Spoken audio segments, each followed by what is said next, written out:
Hello and good evening, everyone. I'm Gary Gotzo, the voice of the FIS, and welcome to P1 Broadcasting coverage of Round 9 of Season 7 of the Formula Indy Series as we come to you today from Spa for the third time in 73 races. But today we're going to tackle the bike course for the first time in league history for the Flash Photo Grand Prix of Belgium.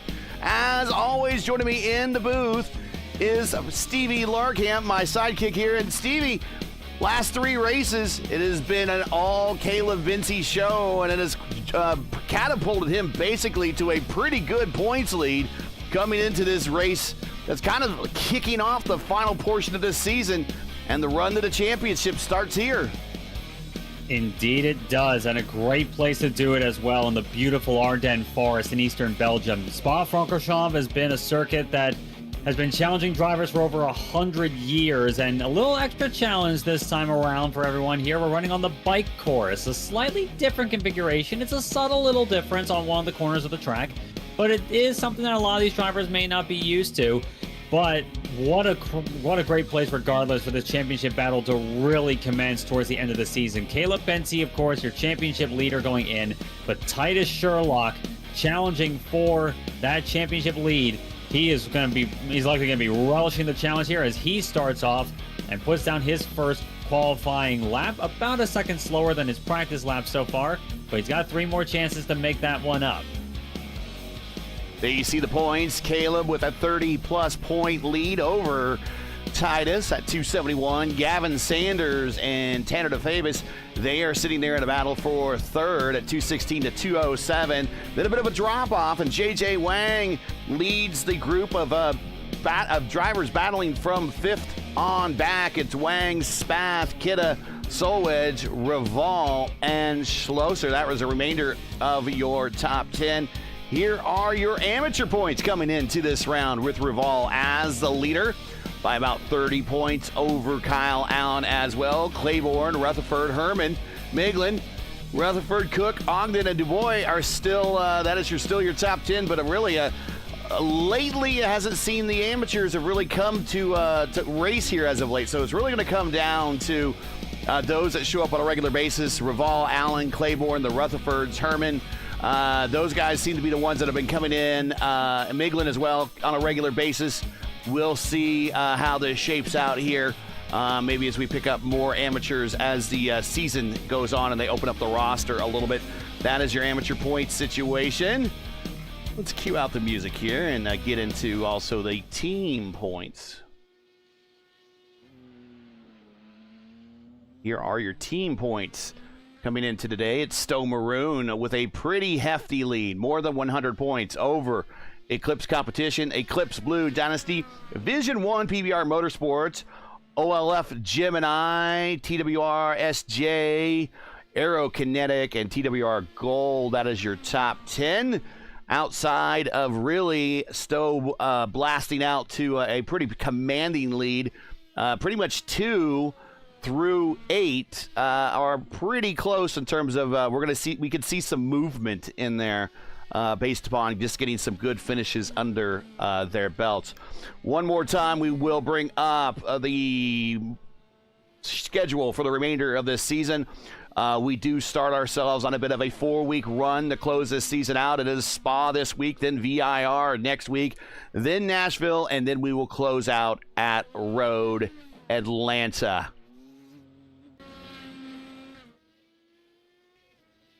And already we're seeing Titus Sherlock on the pole so far. One driver who had a bit of an issue so far in the session is Tanner DeFabis. He got an abnormal lap on his first lap here. And considering how big the laps are here at Spa, he has got to get a move on here before he can get back out there. But it doesn't look like he is. So we may have one of the fast drivers starting towards the back of the field here, the number 9 of Tanner DeFabis, who won in the season opener at Fuji. Seems like he's going to have a rough task ahead of him. Yeah, look at the times. I mean, they're moving around this place at a 156 flat for Titus Sherlock, but it's still, you need to take your out lap and then your flying lap. And then, I mean, you're looking at 4 minutes to kind of get around this place on a rough number. And exactly. You only have, I think it's a 10-minute qualifying session. So if you don't get up on it early and get out there, you're going to run into some problems. So we might see some drivers that don't qualify very well. We might see some drivers higher in the order that manage to get in a good lap, and just other drivers that normally would kind of better them over the course of a qualifying session just didn't get a chance to put that banner lap in, and will be lower in the lineup at the start of this race. So we shall see. We might have a little bit of a different lineup at the start of this race. A minute 53 remaining here left to play. It's Sherlock, Sanders, Bensi, Seifert, and Spath, your top 5. And the next driver I'm keeping an eye on here is Christopher Hill, who's on his second lap there, but something must have gone wrong in the first. But Hill in the 101, way wide there a little bit, going through the Camp Possesses and in through Stavalo.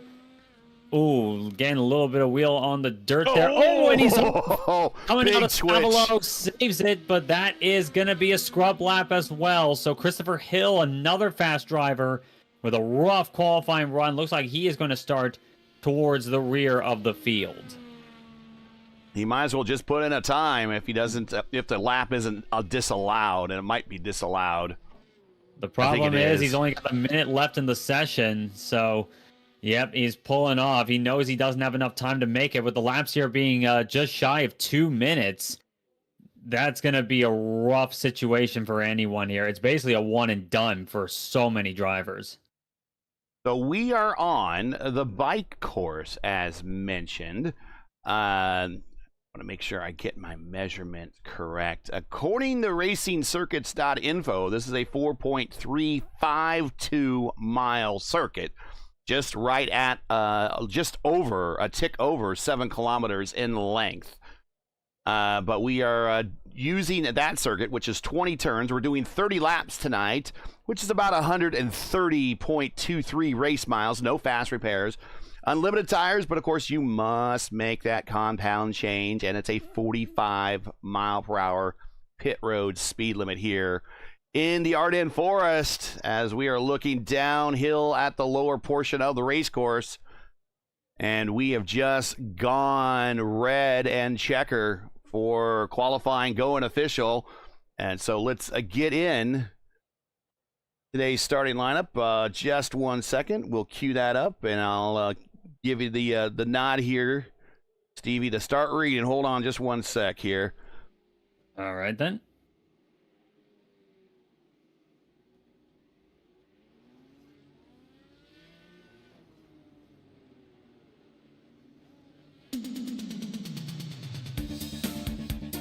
All right, Stevie, rock and roll. All right, and on the pole, Titus Sherlock once again showing fantastic form in the 3:11 a time, just right on the cusp of being in the 155s there, but still a fantastic run regardless. He'll be alongside Gavin Sanders, who's finished runner-up in a few races this past run so far. Can he make it one step further than that? Caleb Bensi, championship leader and winner 3 times in a row. Over the last few races. Championship leader will start off 3rd tonight, so he's got a bit of work to do. He'll be alongside Nate Seifert, a former series champion who has put in a solid run so far in practice and qualifying. Can he hold on to that for the race? Logan Spath will start off 5th in another great run for the 3 machine, and Kevin Bonomi, another very good run for the 75 team tonight in 6th. Kostek Solwich's 222 will start off in 7th, and he'll be alongside Hunter Engrab, another good run for the 77 machine in 8th. Michael Costello, another one of the USF 2000 drivers in the mix. In real life, he's going to start off 9th in the 19 machine, and he'll be alongside Connor Nixon in the 02, rounding out your top 10. Row number 6 is going to be Joey Selmans and Kyle Allen. Very good run for the 999. GTR Gaios in the 63 will start 13th, alongside Dakota DeMade in the 82 on row 7. Row 8 is Takeshi Kida and JJ Wang. Row 9 is Griffin Yellen and Tommy Raval. Row number 10, Matt Schlosser and Brian Labarge.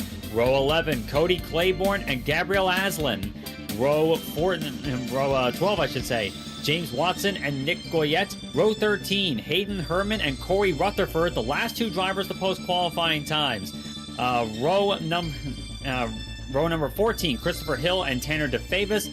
And then Matt Johnston and Zach Fahm in row number 15. Row 16, Kyle Mundell and Dan Micklin. And shotgun on the field, Drew White in the number 95. 33 drivers are going to take the grid here tonight in the spectacular Ardennes Forest at a track that pretty much everybody who has ever driven it would definitely say they like. And I think that's a borderline universal opinion for a lot of drivers. Spa-Francorchamps, for over 100 years, it's been loved and feared by many for its high speeds, high-speed action, and that sheer factor of one thing goes wrong, you're going to be off in a bad way. There are your weather conditions, and noticeably the track temperature is way down from where it was in practice and qualifications. Yeah, it is. Yeah, it's dropped off like a cold front just rolled through. And for reference, when it was in qualifying, we were looking at 107 degrees Fahrenheit track temp. It's dropped down to 85 for the race, so really has cooled off here. And 69 degrees ambient track temp, so that is a factor, and a little bit of cloud in the air, but even still, 85 degrees from 107, that is quite a substantial drop off here, and that could mean longer life in the tires. And that's all, and of course, tires are something we've definitely got to keep an eye on as well. Especially up that run up the hill. And that need all the grip possible and all the downforce possible to make it through uphill portion, down the Kimmel Straight into the woods portion of this race course. Top of the hill with the chicane. And of course, being as old as it is, that wooded section used to be a lot more substantial, I think you would say. Up until the 1970s, when the track was a road circuit. It was run on public roads, and then they built the dedicated section here in the 1970s and 80s to convince Formula One that it was still a better track than going to Circuit Zolder, because Spa was considered to be too unsafe for its time. It did bring them back, and it's brought them back consistently for decades, and it's also gotten a lot of fans among the drivers as well, even if it's not the same sort of way that, as Jackie Oliver put it, if you went off the road, you didn't know what you were going to hit on the old configuration. Here it's a bit more tame, but still fun and challenging the way we drivers love it.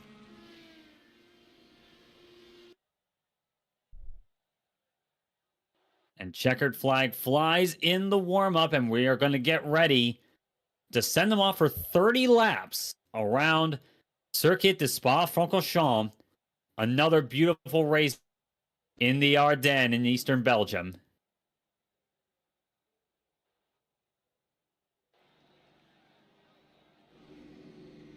Drivers getting themselves on the grid here. Some of the drivers towards the back are some of the first to get on, interestingly enough. Sherlock and Sanders already in position on the front row. We're waiting on Bensi, Siefker, Spath, and company. And they all pop in, and a bunch of them pop in around the same time as each other. And so it's going to be a short run. Yeah, so far Gavin on the reds, everyone else on the primes on the starting grid, with the exception of Caustic Solveig. He is going on the alternates as well. So Pole Sitter's going with the primes, Caleb Bensi going with the primes, Nate Siefker going with the primes. Spath and Bonomi have not loaded in yet, so we do not know what they're going on quite yet. They have just loaded in. They are on the primes, so only 2 cars in the top 10. On the alts, here we go. And green flag flies. We are underway. Titus Sherlock off to a very good start. Look at Nate Siefker trying to make a move on the inside of Gavin Sanders, but it's Sherlock that leads the way into La Source, the first hairpin. Bensi's gone right up alongside Gavin Sanders. He's going to have the inside. Ooh. Oh, car off in the background there. But Sherlock, away he goes. And now through Eau Rouge and Radillon. Very hairy through here. And there goes Siefker off. He's going to have to give up some time there. Oh, and big wreck. Huge wreck back there. Who was Connor Nixon, I believe, and JJ Wang involved as well as. Oh, and they're just piling up. This is like the Formula One race. Oh my gosh, everyone's just piling in. Oh my goodness! Caution! Safety Caution car on the racetrack. First time this season they have thrown a safety car on a road course here, and for very good reason. That was a monster wreck and has taken out quite a few drivers. JJ Wang, Dakota DeMade, Connor Nixon, so many of them, and even unfortunately Tanner DeFabis was caught in it as well, working his way up from the back. What a massive catastrophe here. Oh, Connor just did a death twitch. Hits the wall, comes in, just nails Dakota, picks up JJ. Now, they're still bouncing. Cars are still coming up the hill. I mean, a little bit of ARCA brake going on here. They should have probably seen this, but here we go. We still got them piling in. There's Reval. There's I think, the Fabus. There we got Watson in it as well. Yeah. There's one of the Stowe cars missing. Another one. Netcode's in the Nixon. Not sure who that was. So Connor Nixon got the death wiggle in the worst possible place through. That's Radion, actually. At the top of the hill, smashes the barrier and was just a passenger from there. Sorry, I have the iRacing overlay popped up. I didn't mean to do that. Sorry, folks. But we'll show you everybody all different angles here. We have plenty of time now that we're under. Look at Watson getting a real good look at Reval, our amateur leader. Yeah, so let's go back, and we want to and there's Schlosser and Watson at the hairpin in turn 1 having issues. So yeah, this got we were beating and banging well early, but let's watch this again, more along the lines of real time here.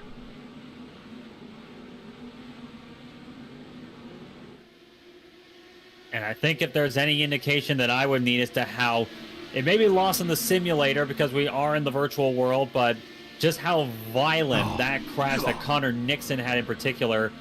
Both wings are gone, and only one wheel is left on that Dallara IR18 chassis. That was a monster hit that he took, and both the side pods are gone as well.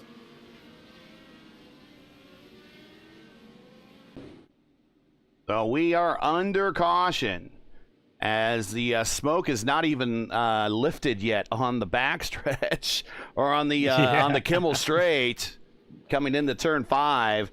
But we are under caution. A number of drivers on pit road for extended repairs.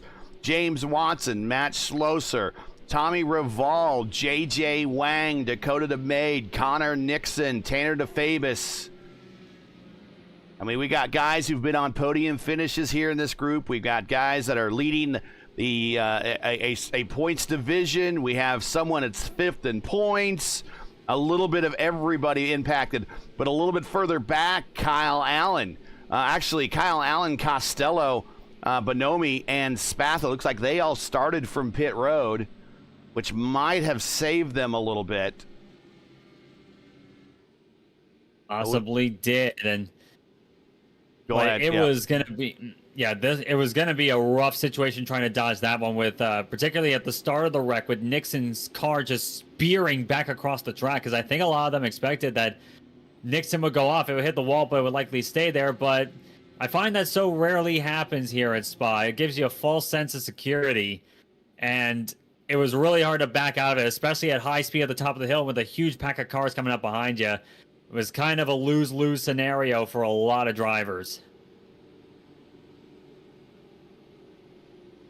I got Mike Rigney checking in with the ISRA account there, and he says that's the hardest hit he's seen in an IR18 this season. I gotta admit that was a pretty hard hit. Let's take a look on the pace car situation. Lights are still on. I'm wondering if anybody's we have any takers that might come to pit road and do something with the tire situation. Nice. That's a new safety car. That's a nice new look there. Nice light pattern. BMW. Yeah, nice light pattern. Let me go back and let me see if I can find. Let's maybe ride with Connor. Can we do that? Yeah, let's do that.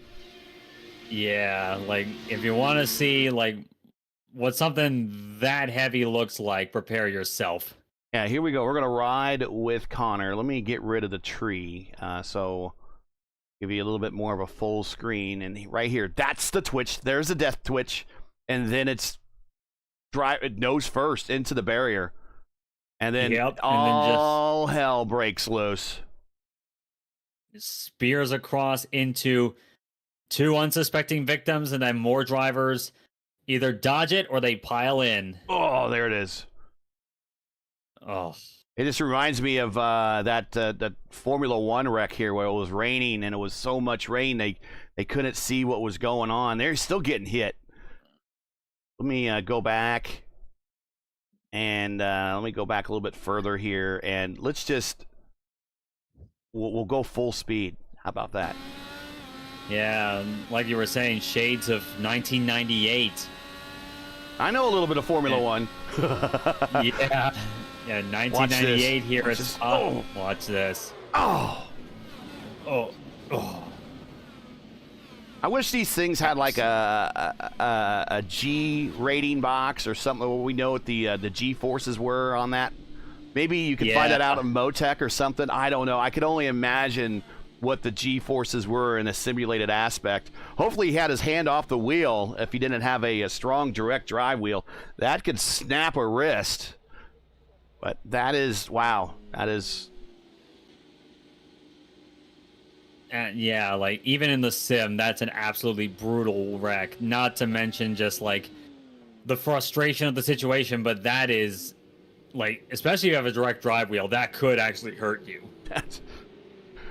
Oh, man. Well, for the first time this season on a road course, we are under caution. And yes, we did have some takers on pit road.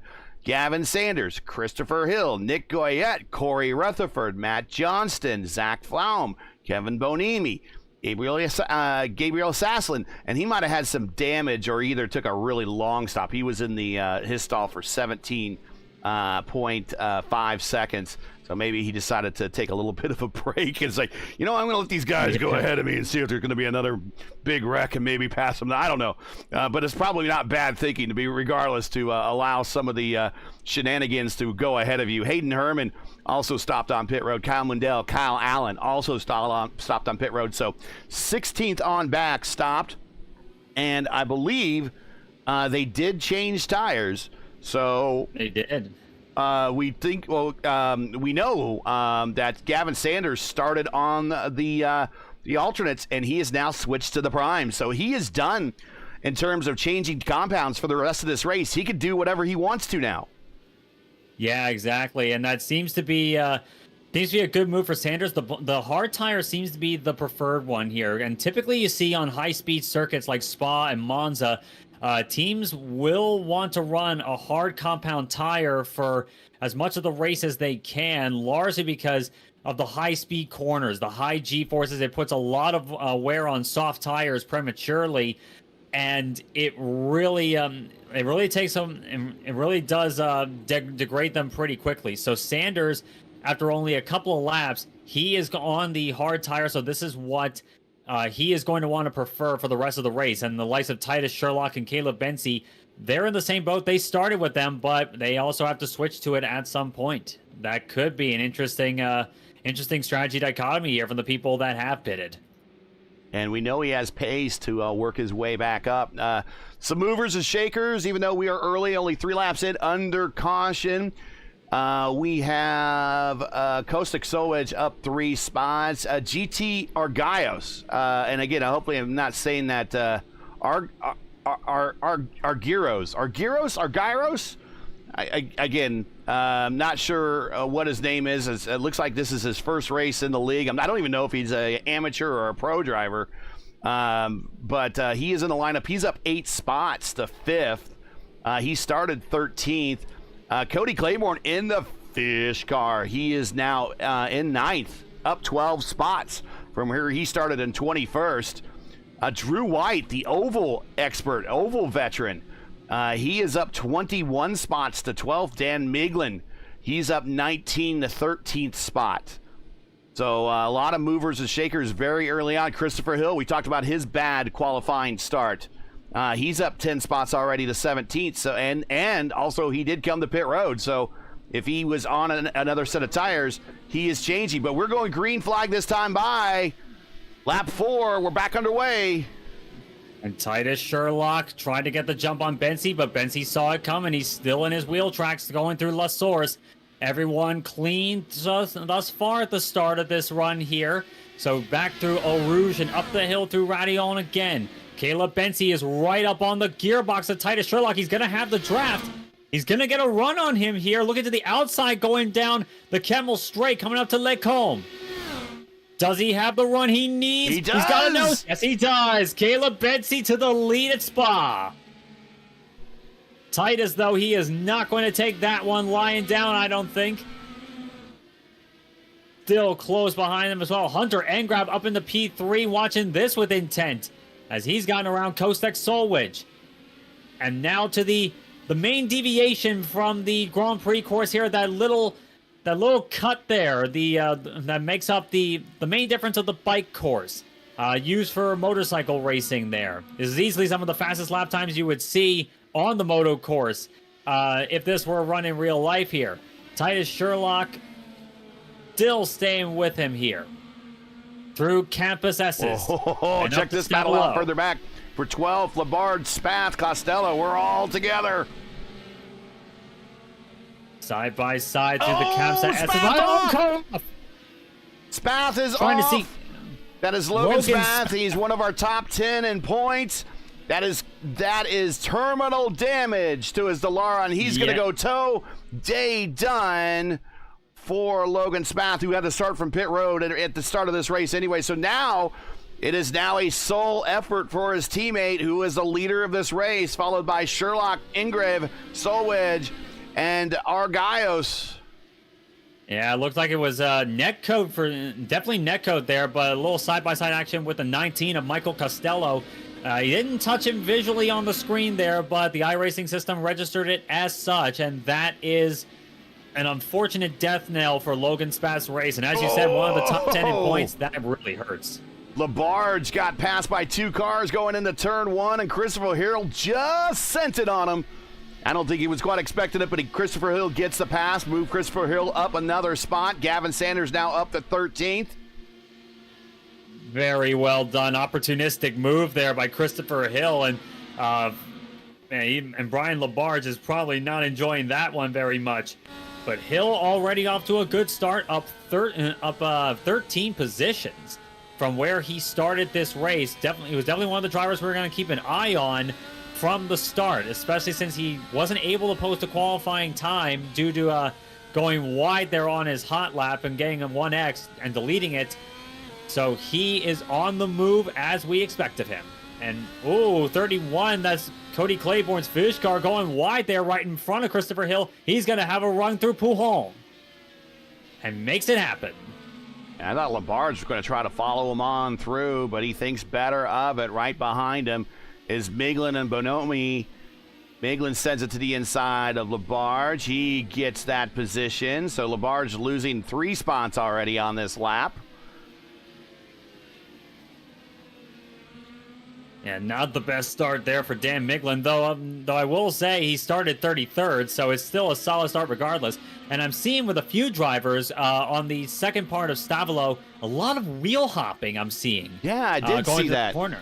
Yeah, I did see a lot of bouncy, yeah. Oh, and here comes Miglin right back at... that was Cody Claiborne, made a move on here as they head to the bus stop chicane and forced the fish car wide through Blanchimont, that very fast left-hander. And now we're don't adjust your sets. That is just a lot of haze in the air now. It has gotten very hazy here. Still saying partly cloudy weather. There is no expected precipitation. 98% humidity, though. Oh, indeed. And that's definitely it definitely leads to one of the old adages of drivers racing at Spa-Francorchamps. If it's not raining at Spa, it's thinking of raining at Spa. Belgium is notorious for having miserable weather. Now, rain has not made it to IndyCar in the service yet. That is one of the upgrades that we are very much looking forward to. We can't wait for that to happen. So no rain in the forecast yet, but maybe we'll see that here in an upgrade they offer here in the near future.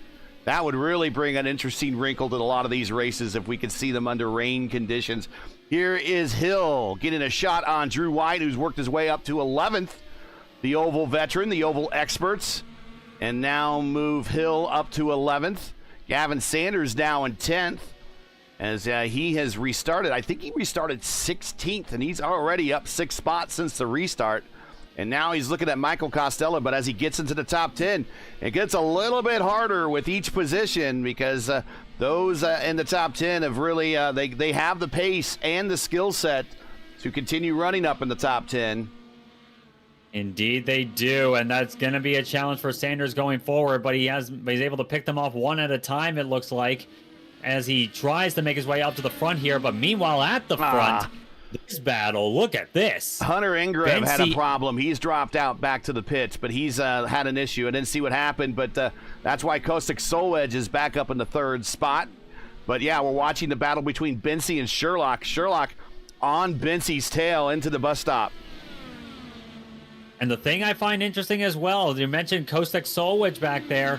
He is running 4/10 faster than Titus Sherlock is on the previous lap. But look at Bincy defending hard to the inside through Lecombe. Sherlock is not thinking of it this time around, though.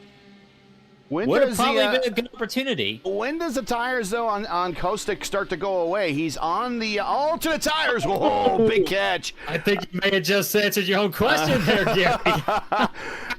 Yeah, we just witnessed the point where his alternate tires gave up the pace right there. Monster tank slapper there for Kostik Solwedge coming out of Lecombe. Gathers it up, though, doesn't lose a position, but you gotta be thinking right there, like, Kostik's probably thinking that the tires have definitely reached the end of their service life here, the end of their useful life. Holy cow, look at Look at this. The fog. I mean, these guys need foghorns and radar to help find their way around this place. It's about as thick as I've ever seen here on the sim. Unbelievable. It's rare I see it like this, and when it is done like this, it's usually done intentionally, just for the sake of it. Yeah, like you may as well put a foghorn on these cars, just so, like, put a foghorn on the rear attenuator just so you know that you're about to hit something.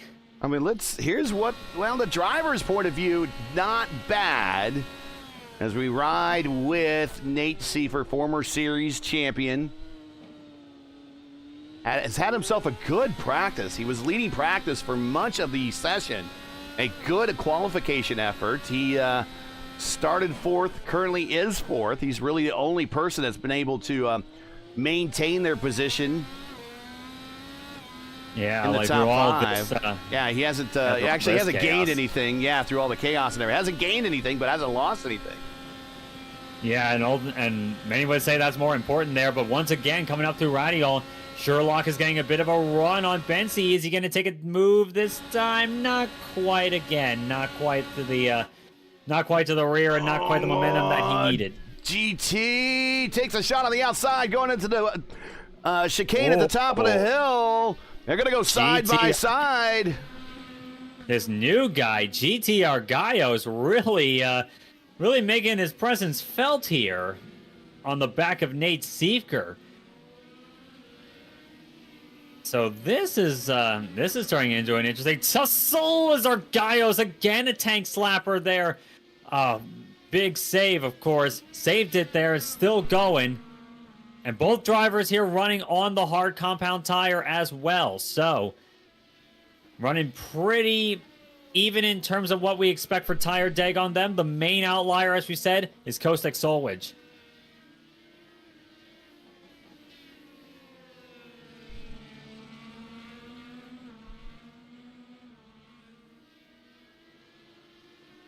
As again, we're down. Maybe we have to get a lower angle to get better. Oh, yeah, that Bincy going way wide there through Blanchimont.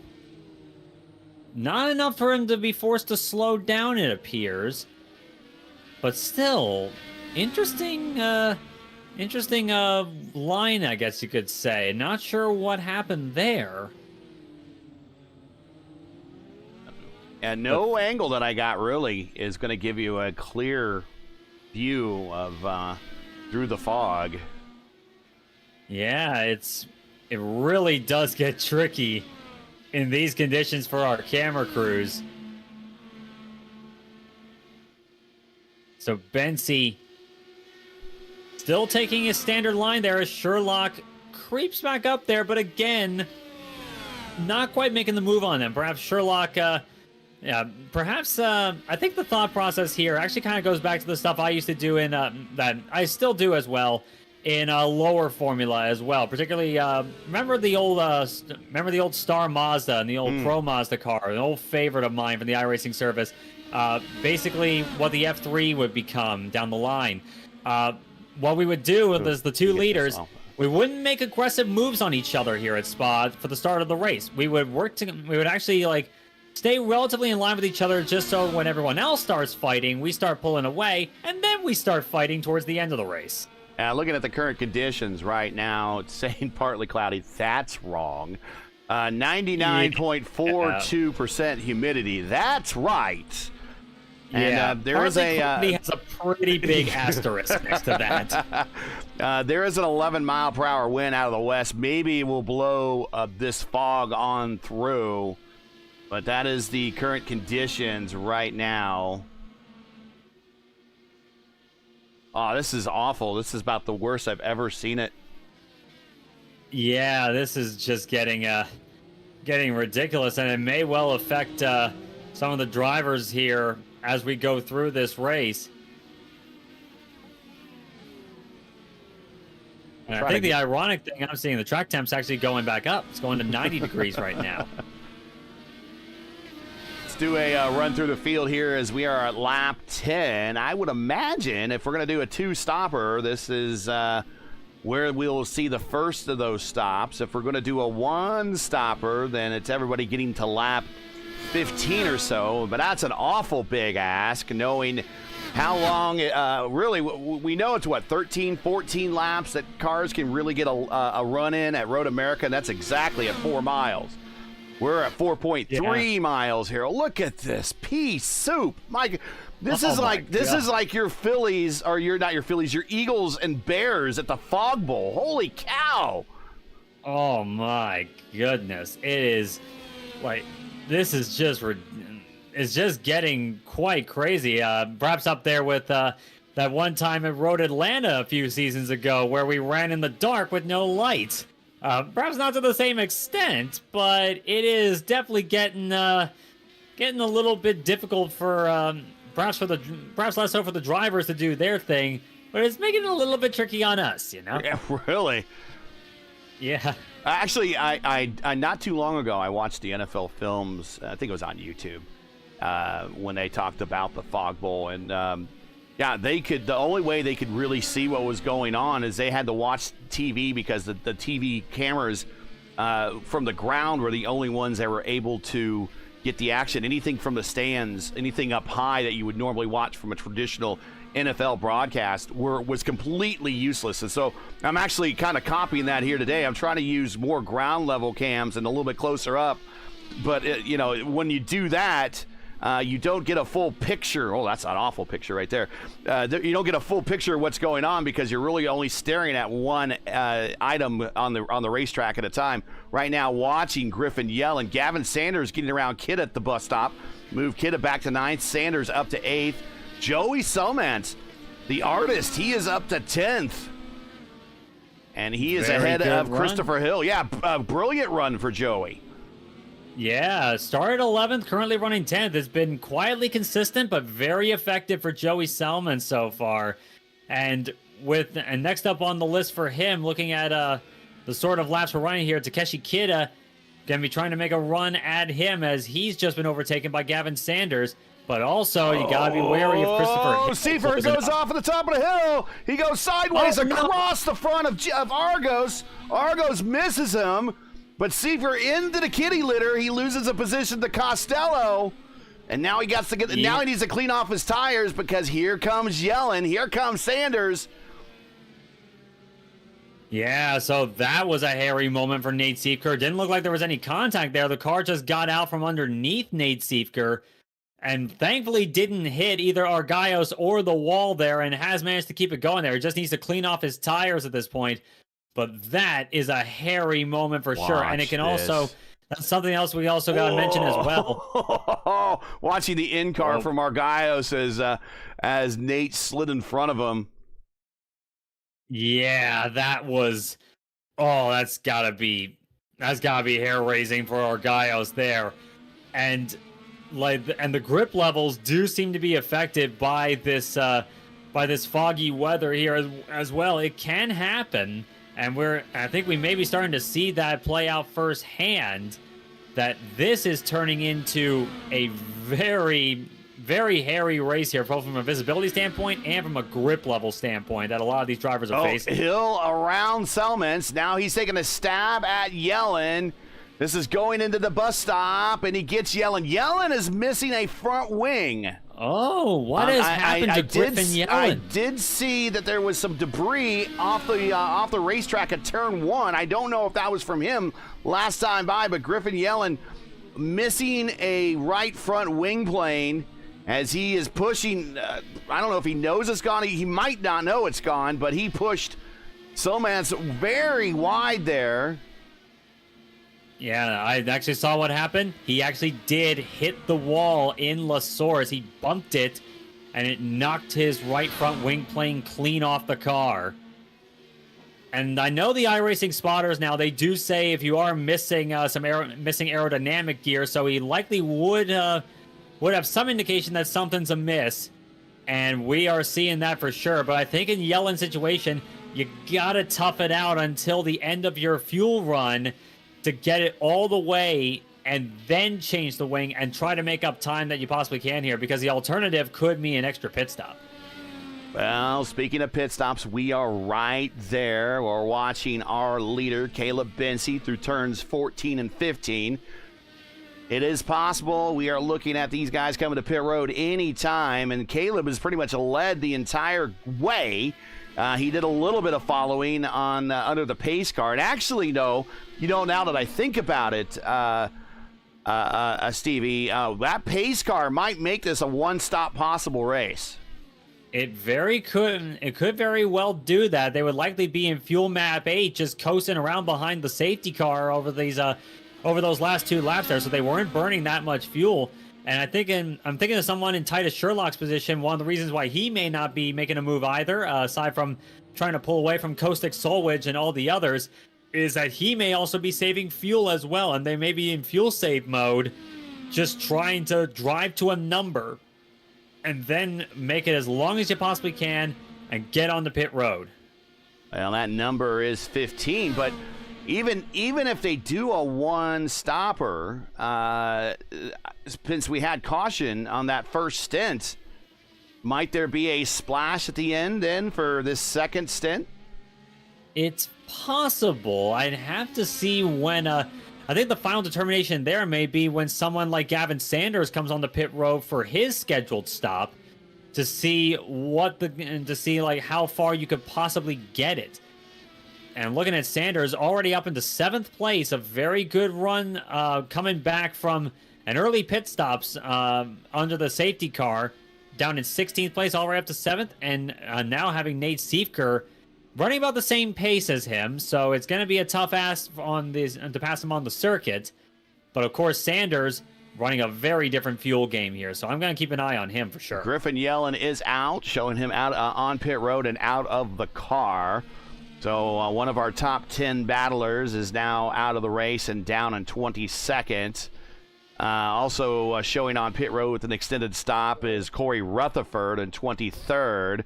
Last car running on the racetrack, as we see. That's interesting. That was James Watson was trying to move a little bit forward on pit road and then went back to tow. He may be trying to see if maybe get some repairs done. But He's in 27th. But anyways, the last car running on the racetrack is Kyle Mundell, and he's missing a front wing. He is Mr. One-Stopper, and he's going to have to probably come to pit road to get that fixed as well. And I think he's still sticking to that one-stop strategy, even with that damaged front wing, and with lap times in the 2:03 so far. With that, I can't fault him for determination, that's for sure, especially with sticking to a strategy. But Kyle Mundell, you may be able to do it on one stop. At what cost, though, is the big question mark. Today's Belgian Grand Prix is brought to you by Flash Photos. Capture the most thrilling moments of your race with Flash Photos, your go-to source for stunning still iRacing photography. Whether it's a full send pass through the Laguna Seca corkscrew or a 3-wide photo finish at Michigan, Flash Photos is there to preserve the action for a lifetime. Want to capture unforgettable moments from your league or race? Contact Flash Photos on Instagram. Links are in the description. They are your sponsor of this Belgian Grand Prix from Spa on the bike course. That is fog. Do not adjust your sets. We're at lap 14 of 30. We are at the halfway. Thanks for joining us. Make sure to subscribe to the channel. Give us a like.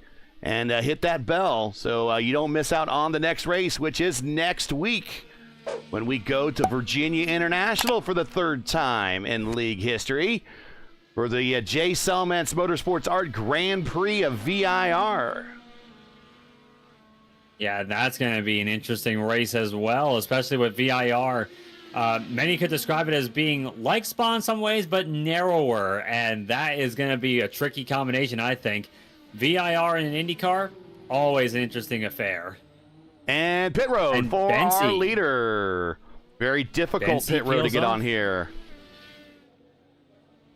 Gets it down to the limiter, lap 14. Seemed to be the tolerance threshold here, but Titus Sherlock is going to stay out for one more lap. Other cars coming to pit road this time by. Gavin Sanders is staying out. Of course, he stopped under caution to change off the alternate tires onto the prime tires and ultimately did top off the tank. So he has a little bit more fuel in the system than everyone else does right now. He is up to third. Caustic Soul Edge stayed out. Holy mackerel. I can't even see Caustic's car. There he is. He is now in second. Titus Sherlock picks up the lead. Christopher Hill, he has moved up to fourth now. Caleb has rejoined the race in fifth. On hard tires as well, so that pretty much cements a two-stop strategy for Caleb Benzie. And that's actually, I think that's pretty fair because we definitely did. GT Argos into the wall at the top of the hill. He had a big death wiggle. And I think he was trying to, I'm not sure what he was trying to do. I think he was trying to bring his tires up to temperature, and it just wasn't working for him. Yeah, that was coming out of his pit stop as well. So GTR Gaios, the newcomer, making a spectacular debut so far in this series. But then through Radion, he fought the Death Wiggle, and the Death Wiggle won.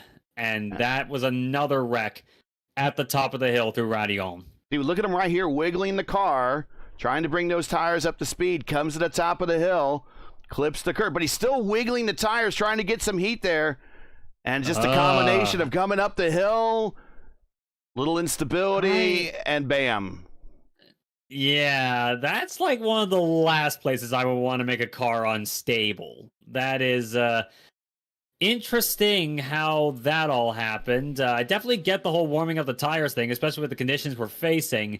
But maybe could have been worth saving it until Kemmel straight. But GTR Gaios learned that one the hard way, it would seem, and he is out of the running. Titus and Caustic on pit road, scheduled stop.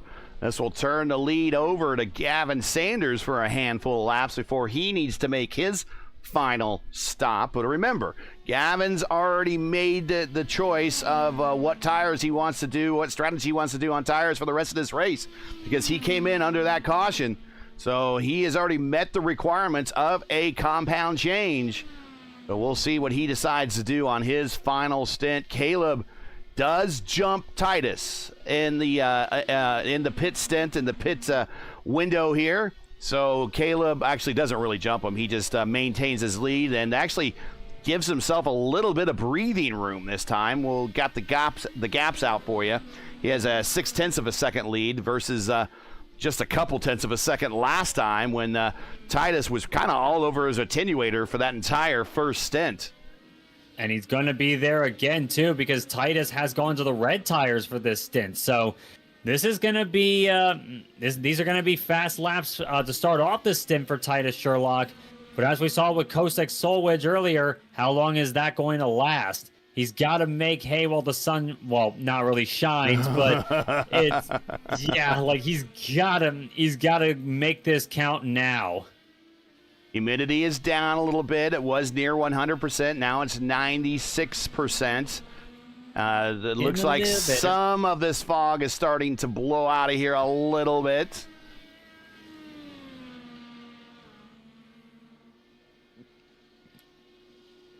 And now Gavin Sanders into the bus stop chicane. Does he come on the pit road this time? No, he does not.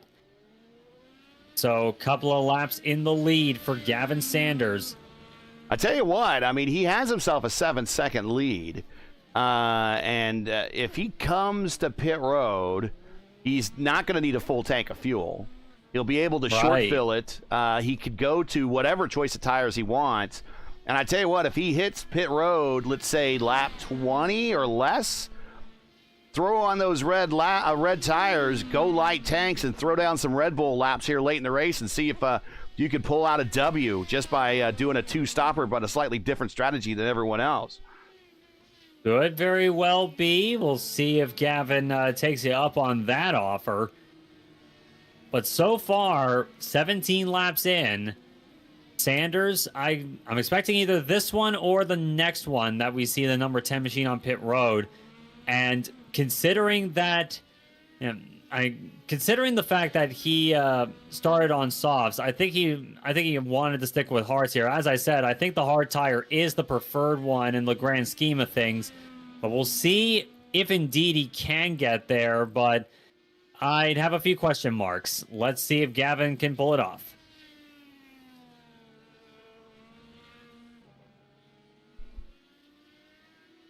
And the storms in my area, for good luck. As they get closer to my house, they just dissipate. So, oh wow, yeah, it's been very good luck. I've really half been expecting to hear tornado sirens at some point, or being told by somebody that we got tornado sirens going off in our area. So, lap 17 of 30 here at Spa Bike, watching our leader, Gavin Sanders, who has won one race this year already on the oval at Tejas.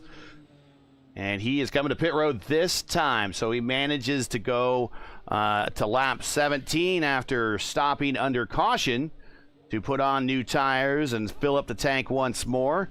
He'll get a chance to lead a handful of laps here. And Bincy makes the pass back for the lead this time by. We'll see what tires Gavin goes to. Also on pit road. I'm not sure who that is with him. Let's see. That is Bonimi on pit road. Yeah, Kevin Bonomi on pit road. 75 has had, again, a quiet but very good night so far. Been running in the top 5 a few times a night, including right now as he came on to pit road. Gavin comes out in the middle of the battle between Costello and Siefker. Oh, boy. Careful up the hill with the new tires. Okay, makes it through. And now he needs to hold off Nate Seifer with a head full of steam. Seifer in the draft down the Kimmel Straight. Does he pop out and take a peek going into the chicane at the top of the hill? He does. Side by side with Gavin. Contact! Oh, Seifer. Little punt there to Gavin Sanders. Sanders is still going. He didn't lose any more positions. But that has got to be anger-inducing for Gavin Sanders there, especially after just coming off a pit road. That might alleviate any chance that Gav had to probably get a win here. It probably does. I hate to say it, but oh, that's got to be frustrating there. And it looked like one of those incidents you can definitely see going into Lake Combe here at Spa. It was an aggressive move by Siefker there, but that looked like a racing deal to me. Just hard racing there, but Sanders ends up the worst of it. Here is the view from Nate's point of view. He is down as kind of, well, he could have gone a little bit lower, but that does really look like a racing deal. There wasn't much more room to give. We'll leave that up to the racing stewards to make a call on. Maybe chat wants to make a ruling on that. But, yeah, definitely a tough situation at the top of the hill between Siefker and Sanders, both former series champions.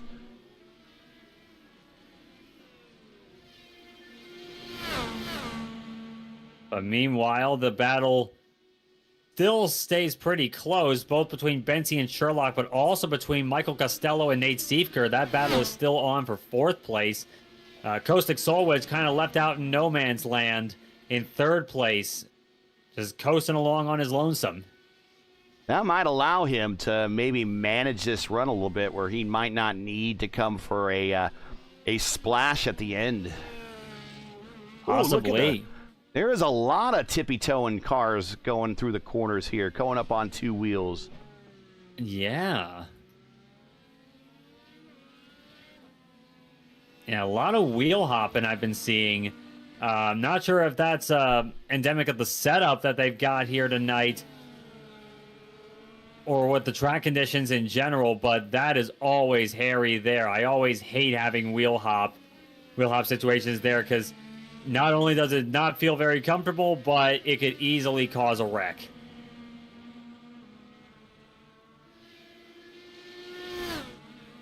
Siefker's now caught up to Costello while we watch this battle. If you're just joining us, this is coverage on the Formula Indy Series, coming to you from Spa for the Flash Photos Belgian Grand Prix. We've now completed 19 of 30 laps, coming into our final 10 here very soon. Thanks for watching. Don't forget to like, share, and subscribe. Click the bell for notifications. The next race for the FIS is next week. It'll be the J. Selmans Motorsports Art Grand Prix of Virginia International Raceway. Approximate start 8:20 p.m. Eastern Time. Don't miss it. Into the bus stop. This battle rages on between Costello and Siefker. Costello gets a little squirrely on acceleration. Here comes Siefker to the inside, going down the pit straight into turn 1, and he gets the position. Very nicely done. Nate Siefker making the... and blinking a little bit as well. Is looks like not too serious connection issues, just a tiny bit of packet loss, but still running strong as Nate Siefker getting around Michael Costello, one of the young USF 2000 stars, being challenged by a former series champion, and the champion so far has the edge. And I'm seeing Gavin Sanders starting to creep back into the frame, and also the fog's almost gone. Yeah, and Sanders went purple that lap by, so I wonder how much of that is red-induced purple. But Sanders went probably a hefty dose. Probably a 156.7. 156.7 by Sanders last time by. Very fast stuff indeed. The pole time, I should note, set by Titus Sherlock, was a 56 even on light tanks and red tires. This is near full tanks with hard tires. So, yeah, Sanders has got a lot of pace underneath him now, and he wants to get back up there and make amends. Bensi's managing to put a little space between himself and Sherlock. Is that being done strategically, or did Sherlock make a bit of an error in some part of the course that we missed? Is he trying to save fuel? We don't know, but we're coming to 10 to go. 10 to go this time, and from half a second at the line last time by, it's now 2 seconds a gap between Caleb Bensi and Titus Sherlock. I think Sherlock's tires are on their last legs. He's gonna have to pit at some point, I think. Like, this may become the point where he has to come in and change again. He may well opt for reds again at the end of the stint here if he goes out for a few laps further, because he knows full well that Bensi has to use reds at the end of this race. Here is the push-to-pass situation. Caleb at 107. Sherlock still has nearly a full complement that he can use at 196. Solwedge hasn't even hit the button yet. We don't know if he maybe hasn't mapped it or just hasn't had the need to. And actually, when you're racing kind of by yourself, you really don't have the need to. He has a full 200. Siefker down to only 71 seconds. Costello 125. Sanders 115. Hill at 124. Selmans on the button right now. Bonini at 194. Johnson at 125. So that is your push-to-pass situation. Remember, Selmans is out now. He is Winchester. You cannot use any more. You can spam the button for all it's worth, and it's not going to give you any benefit whatsoever. So if he has any close battles, he can't even use it to attack or defend at this point. And he's in a close battle with Bonimi. Yeah, and Bonimi has a full complement. Indeed he does. Kevin Bonomi, again, very good performance tonight from the 75 machine, and looking to make it one step higher. This is the battle for 8th place. Bonomi has got all the resources to work with. Selmans has none when it comes to push-to-pass. There's a lot of opportunity to be had here. Making that Dallara as wide as it can be. But the problem is, it's about 4.5 miles a lap around this place. And we have 9 laps still to go, so he has a long time to defend. I think he's going to run out of time. Yep. Oh, big slide there, but Siefker has gotten around Kostek Solwich, and now battle back on. This is for 3rd place. Nate Siefker, I think Kostek actually led him by, and now Costello diving to the inside of La Source. He's going to be side by side with him, going down the hill towards Eau Rouge. Not quite enough. And Costello holds on to the spot. I think Kostek seems to be struggling on these older tires at the moment. And now Gavin Sanders looking to pass him as well. So Kostek losing 3 positions in the span of about not even a quarter of a lap. Well, Kostek, remember, started on the alternates. He has shifted to the prime. Is he giving up all this space to hit a number and possibly try to do this on one stop? Because he doesn't need to stop. He's already met the requirement. It's possible, and I think he knows as well as anyone else that most of these drivers, Gavin Sanders being the exception, they all have to stop again, including our leaders. So Kostek seems to be playing the long game here, and I know the long game isn't too long with about 8 laps to go, but it's long in relative terms. So Kostek, I think, could be on for a podium. I think you may be right. But I'm looking at the my road racing skills still are awful, but my road racing strategy is getting better. I think so. It's definitely getting there. Learning a few things from watching this. I got to listen to you guys somehow. I mean, I got to pick something up, right? Yeah, I guess so. And I'm looking at looking at the gap here, as Sherlock comes up to the line in 2nd place, 4.6 second gap. Caleb Benzie has. That was about 2 seconds in 1 lap that Caleb Benzie gained. Hey, in December, P1 Broadcasting becomes the prime-time home for Happy Hour at the Brickyard, your nightly destination for all the action leading up to the prestigious PRI Hoosier 500. The last kiss of the bricks for 2025 starts here. Countdown is on. Pucker up and don't miss a second of the action. Like, share, and subscribe to stay locked in, and we will see you in Indianapolis in December for the PRI Hoosier 500. 8 to go here at Spa. 8 to go, and going down through the hill, Kostek Solwich, Titus Sherlock, Nate Siefker, and Gavin Sanders. Sanders looks like he is closing up. Well, now do the elbows come out the next time Gavin gets up to Nate? I gotta wonder. The chrome horn is maybe engaged here this time. We shall see. I mean, I know they've raced each other for a long time. They know each other pretty well, but after a moment like that and Sanders looking to get back up there, it's a good guess as to what could happen. I'm making a bag of popcorn for this. You know, Gavin's so nice. I mean, he's Canadian. All Canadians are nice, right? He's got that rubber ducky on the side of his car. I mean, what could possibly go wrong here? You say that, but Canada's also the country that gave us Paul Tracy. So, yeah, man, who was not averse to using the chrome horn in his own right. So I think he coined the phrase "the chrome horn" or something. Yeah, and I think well, this may be a bit much, but I do know there was something that was a little viral video from way back when from a creator that I actually rather like. As Seifker now comes on the pit road. Going to pit road, yes. Yeah, but what I was saying was is that Canadians don't like starting fights, but after they do, there happen to be a lot of rules that follow it. Gloves off, sticks thrown. Here we go. Yep. Christopher Hill coming to pit road. Final stop also. Nate Seifert coming to his stall. Very, very small stalls here. As you can see, some teams have to share with other teams. And he is done for his final stop.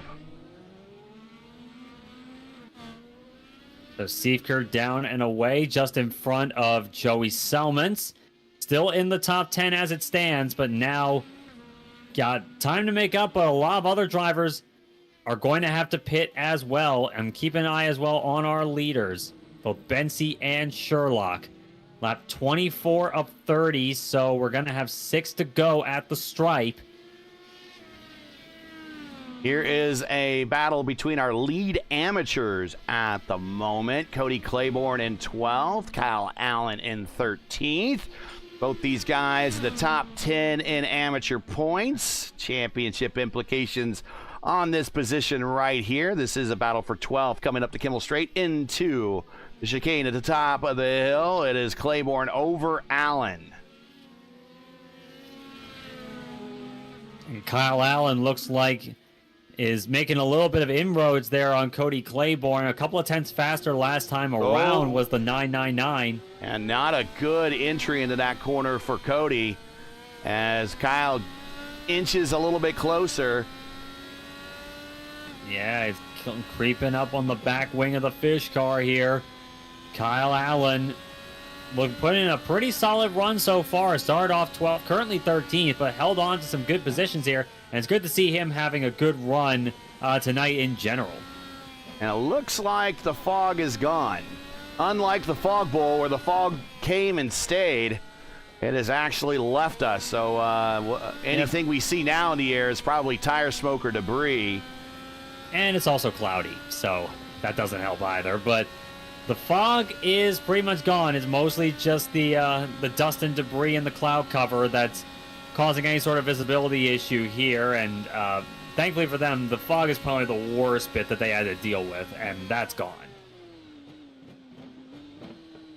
And Joey Selmans now comes onto pit road. And so does Cody Claiborne. So we'll turn the lead over to Kyle, or not the lead, but the lead on the amateur division to Kyle Allen in 12th.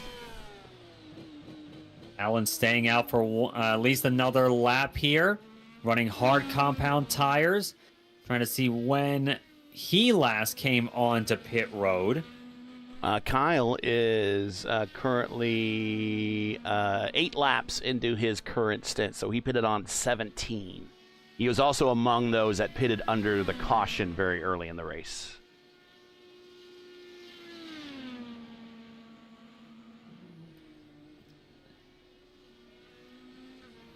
Watching Caleb Bensi, we're seeing if he maybe makes the move to pit road, and he does. Final stop for our leader underway here. And Bensi has to switch to the red tires, of course. It's going to be light tanks, red tires. Here come Red Bull laps. And Titus Sherlock is staying out for another lap. Interesting move. I'm not sure if it's the correct call. We'll have to wait and see, but Titus Sherlock is going to stay out for another lap and take over the lead for now. Well, Gavin gets around Caleb, and I believe Gavin might be done. Now it's if Gavin can hold Benzie off. I don't think he can.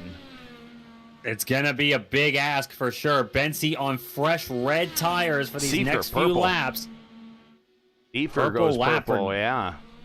Purple lap, Nate Seifer, 56.7, very quick lap. And he was fast for the two practice. machine, catching up to Kevin Bonomi. He was fast in practice for much of it. He was P1 in practice. Then he had a good qualification effort, came in 4th, had a rough start there, recovered a lot of it. We've seen that he's had some adventures with Gavin at the top of the hill in the chicane. This race, he's trying to get back and claw his way to the podium. He's on the alternate tires at the moment. This is a battle for position in front of him for 6. Bonimi in 6th spot on the prime tire. And yeah, you can see that right there in the middle of the corner. Nate just runs him down. Yeah, he does. Got all the grip in the world to work with, does Nate Seifer. Kevin Bonimi on 8-lap-old tires. He pitted at lap 18. We are now 5 to go, and we are in the late stages here of the flash photos Grand Prix of Belgium. If you're just joining us, this is coverage of round 9 of 12 of the Formula Indy Series from Spa. We're currently, Titus Sherlock leads as we are wondering if he needs to come to pit road or not. If not, or if he's going to stretch it to the end here. He's running laps in the 59s. Yes, so he might be stretching it. I think he's trying to save fuel, yeah. But thanks for joining us. Make sure to smash the like button, subscribe to the channel, ring the bell. The next race for us is next week. It's the J. Selmans Motorsports Art Grand Prix of Virginia International Raceway, 8:20 p.m. Eastern Time, approximate start. Don't miss it.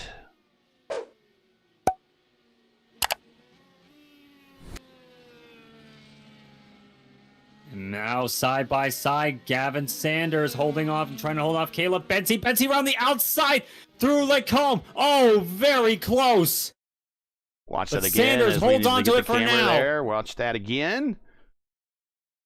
And Sanders again playing massive defense, going through Bruxelles. And Caleb turned in, and there was a side pod there. Yeah, there was definitely a side pod there. And now Benzie peeked his nose into Pujol. Not quite enough to get up alongside him just yet, but Caleb Benzie fighting tooth and nail for what he thinks could be a win through campus. Sanders still holding on to the position. It's very difficult to make a pass here. Next up is Stavolo. Both of them run way wide there. Both of them collecting dust. And a bit more as well to Stavolo. Benzie's got a ton of grip underneath him. And here it comes. Gonna be forced to the outside through Blanchimont there, side by side through this fast, flat-out section. 180 plus miles an hour through the fast left-hander. Sanders holds on to it. Holds on to the position for now. Bus stop chicane next. Benzie not quite enough to get by him just yet. Coming to the stripe. 3 to go. 2 former champions fighting it out here for what looks like second spot. Now, can Sherlock get it home? Sherlock has a 6.7 second lead. He is all by himself at the other end of this straight right now. It's very possible, I think.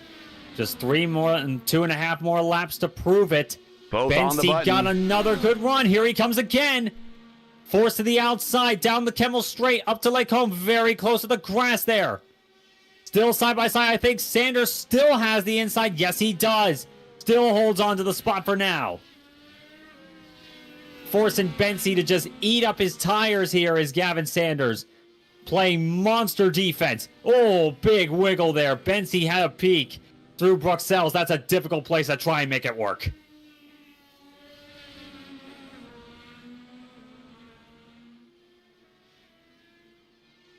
And I think I saw a little bit of a kick up of dust there. Titus Sherlock hanging around lap traffic. But Benzie still fighting hard with Gavin Sanders at the end of this race. We're going to have 2 to go at the stripe. And we will watch Sherlock real quick here. He clips the dirt. Makes the turn back to the main portion of the racetrack. And the run up to the bus stop.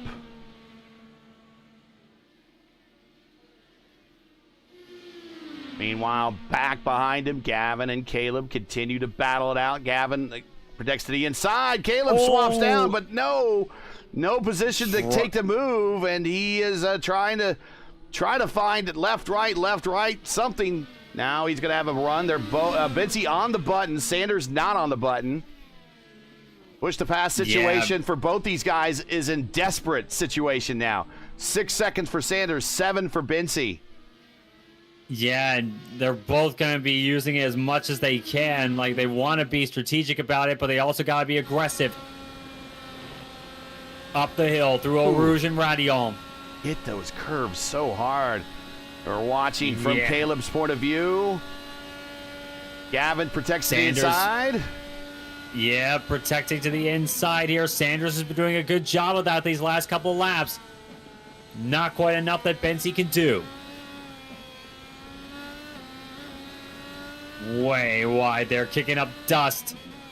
This is out of Lake Combe. This is a classic battle right here, a classic FIS battle.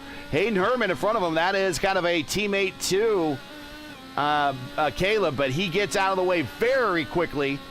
Not going to be an issue here. Yep, plays it very well. Meanwhile, we'll go back up to Titus Sherlock, see him take the possible white flag. There is still 4.7 seconds up to Sherlock from Sanders. So they have really eaten into him. They have, and Sherlock driving to a number so far seems fairly confident that he can make it to the end of this race. He's got one more lap to show for sure. Through Blanchimont again, watching this battle. This one is on. Sanders defending to the inside. Bensy tries to stick it around the outside. Not quite enough to get the momentum just yet. White flag in the air. 1 to go. 4 seconds between this battle here and our leader, who is trying to basically bring and nurse a car home on a one-stopper. Been a fantastic effort for Sanders so far as for Sherlock, I should say, so far as Sanders. Bit of a weird defensive line there going into Eau Rouge. And now Bensy on it now. Last shot going up the Kemmel Straight. Gotta make this happen. Gotta make it work. Sends it around the outside. Side by side there. He's still holding on to it. Sanders trying to fight back on the inside. He holds on to the spot. Wow. Oh, Caleb. Oh, a little bit of a death twitch there. He caught it. Big tank slapper. Saved it, though. Beautifully done by Caleb Bensy. Down through Bruxelles for the last time. 3.6 to the lead. 3.5 to the lead. Still They're half a lap to catching go. them, but it won't be enough as it stands.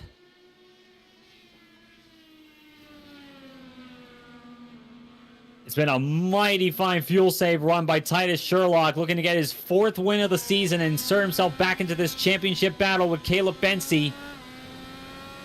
And Sanders, titanic struggle, holding up Bensy. Oh, big save there again by Caleb. Running out of time, though. Sherlock won at Mount Panorama, won 2 in a row at Misano and Sebring, looking for win number 4 this season and to tighten up this points championship going into the next round at Virginia. Coming to the bus stop for the final time. The one-stop strategy pays off finally in this league. And here's your winner, Titus Sherlock, win number 4. Gavin Sanders in a classic battle with Caleb Bensy holds him off for second. And Caleb Bensy, our points leader, loses a little ground to the 2 guys ahead of him, but still he's going to come out of this round as our points leader going to the next round of the championship. Nate Seiffer holding off Bonimi. Oh, so close there. Seifert just by the slimmest of margins over Bonimi, 0.061. Bonimi comes home 5th. Christopher Hill, not a bad recovery drive. He comes home 6th, up 21 spots. Costello in 7th. Matt Johnston, who we not really talked much about him, but he's up 21 spots, and another top 10 finish for Matt. Caustic Solwedge out of fuel, trying to coast it home. Can he do it? Can he do it? Does Joey get him? Joey gets him. Kyle Allen gets him. Caustic 11th. He loses 2 positions there at the end. But Kyle Allen, the lead amateur, gets a top 10. And the last lap. Unbelievable. And Kostek was so close there. And like that was a fine line that they all had to toe to get that one-stop strategy to work. Titus made it work and got the win. Kostek, not so much.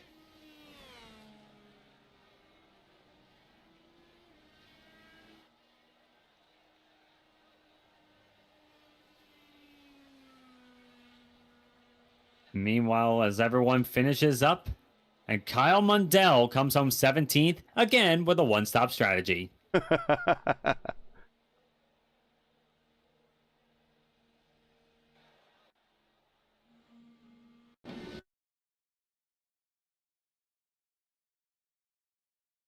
And we'll get the final standings in here. We got a replay already racked up here.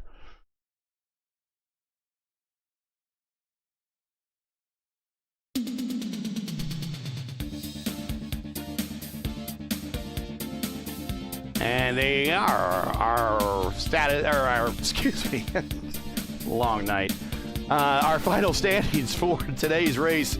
The Flash Photos Belgian Grand Prix for the Formula Indy Series and the season championship. Titus Sherlock win number 4 this season. Gets the win. Gavin Sanders, another podium finish for Sanders. Gavin says that basically his goal is just to keep talking to us from post-race interviews, and he knows he's doing all right. That's not a bad strategy, really. He's going to come home second. Caleb Bensey, a classic battle with Caleb in third there. We're going to talk to those two guys about that. Nate Seifert has pace all day long. Has a little bit of an incident there with Gavin. Gavin gets back on by, but Nate comes home 4th and a good top 5. Bonimi, one of his best finishes of the season, the 5th. Hill in 6th. Costello 7th. Johnson 8th. Selman, one of his best finishes of the season, in 9th. And Kyle Allen, lead amateur, in 10th. Moving on as Caustic Solwedge just running out of enough fuel to get to the end. Just needed a few more drops, and he probably would have finished under power, but he had to coast it home and was hemorrhaging positions there painfully until he crossed the start-finish line. He's 11th, Zach Flaum 12th, Labarge 13th, Claiborne 14th, Miglin 15th, Kidda 16th, Mundell, Herman, Rutherford, Aslan. That is your top 20. Argaios, Drew White, Yellen, Ingrave, Spath, each one of these drivers with an incident earlier in the race, preventing them from bringing home the full distance. That's your top 25. Goyette. Actually, Goyette won at one of the open races I saw this week. When the Open Series went to Fontana at Auto Club Speedway. He won one of his, I think he won his split. So congrats to him. He comes home 26th here. James Watson, DeFavis, Nixon, Dakota, they're all in that Kimmel Straight fracas on turn 1. That's your top 30. JJ, Tommy also as well, Schlosser. And I think that's Tommy Cook in the 34th position there in the 998. I'm not sure. Not sure who broadcaster is, but it's not one of us. They're credited with 34th position. We are not good enough to race and broadcast at the same time. Wish we were. We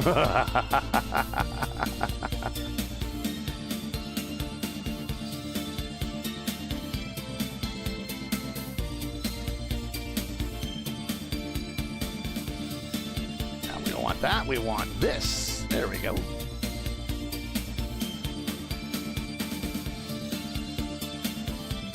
And these shots are going to progressively, these are from earlier in the race, so they're progressively going to get fuzzier and fuzzier and fuzzier as the fog rolls in again. All right, let's get to the interview room here.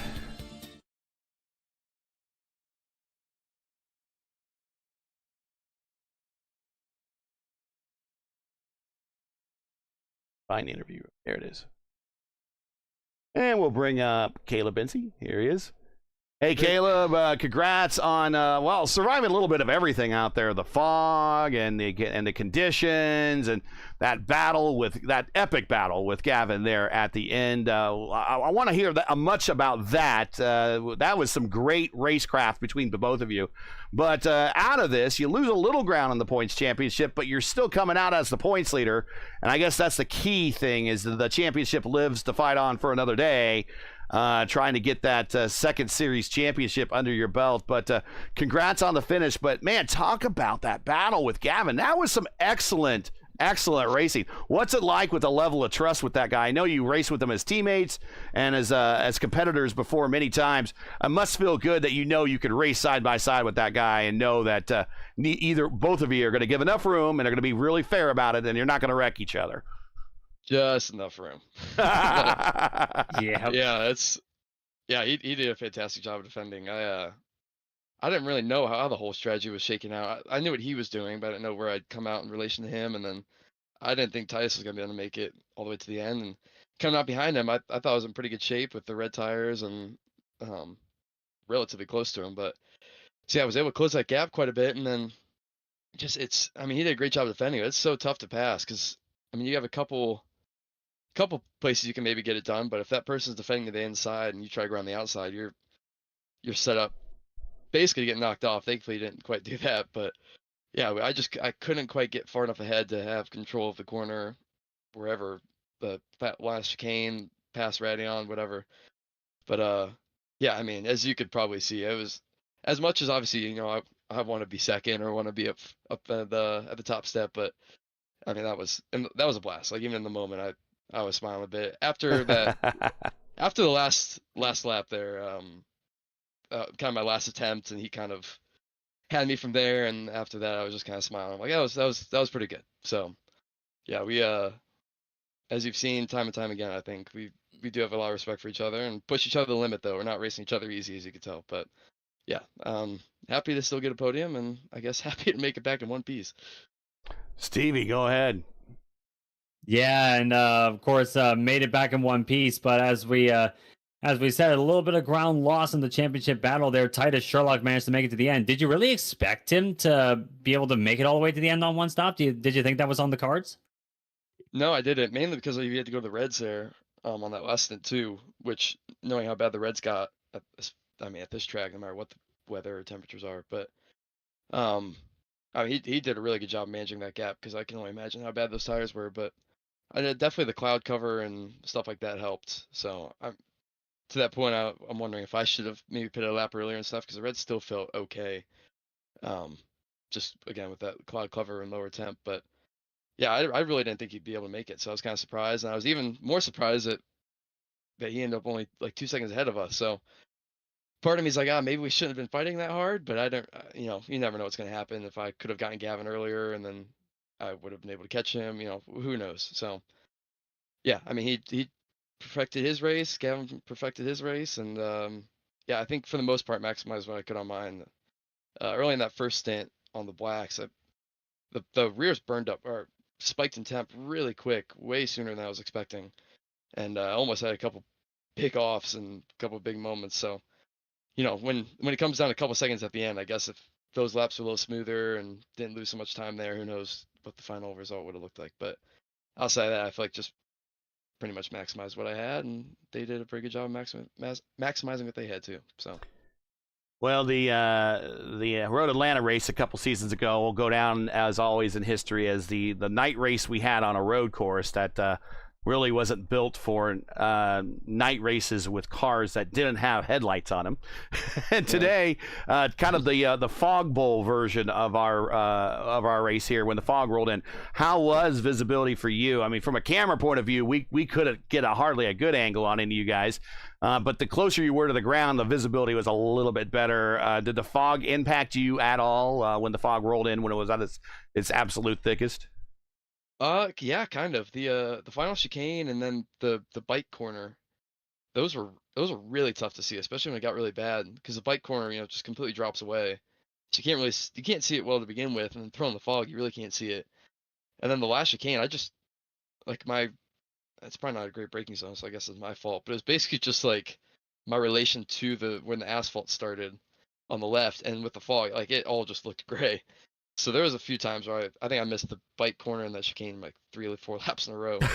But yeah, we were not really expecting that. I don't know what happened there, but yeah, it definitely threw a little bit of a wrench in there. But for the most part, it wasn't too bad. It just gotta be careful not to catch you off yeah, guard. I guess in lieu of a rain race, that's about the best we can throw at you for the time being. I know we were worried it was gonna start raining. That would have been really interesting. But... You got any shout outs, friends, family, sponsors you want to say hi to for this P3? I mean, it's going to break the win streak, but you're still the points leader. Yeah. That's the important thing. As now the schedule clicks down to one less race, and we're getting closer to the end of the season. Yeah, we'll start the podium or keep going on the podium streak. Let's put it that way. All right.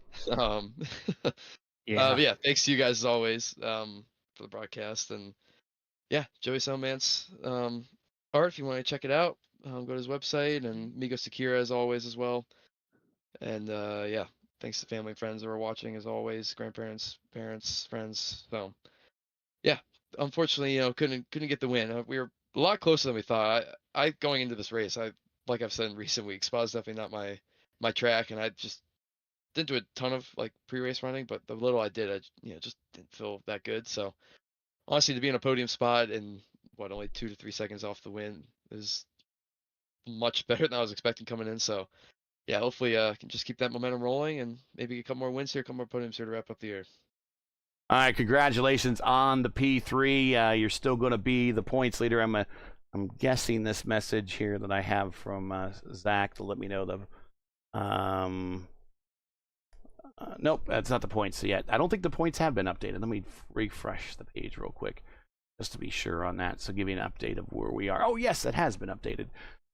So the points lead for you is now at 345 to 323 over Titus. So 22 points. Gavin is back in third, 88 points behind you in third spot, and Tanner in fourth, Postic in fifth. So that is your top 5. So still the leader. One more race down, a couple more to go. Going to Virginia next. Track we've been to before. You've run reasonably well there. Probably expect more of the same, but like I said, just keeping consistent is probably the way to the championship now. Congrats on the podium, and we'll catch you at the next one. Yep, sounds good. Thank you guys as always. No problem. And he is out. So let's bring up Gavin. I got really 2 questions here for Gavin. We'll bring him into the room.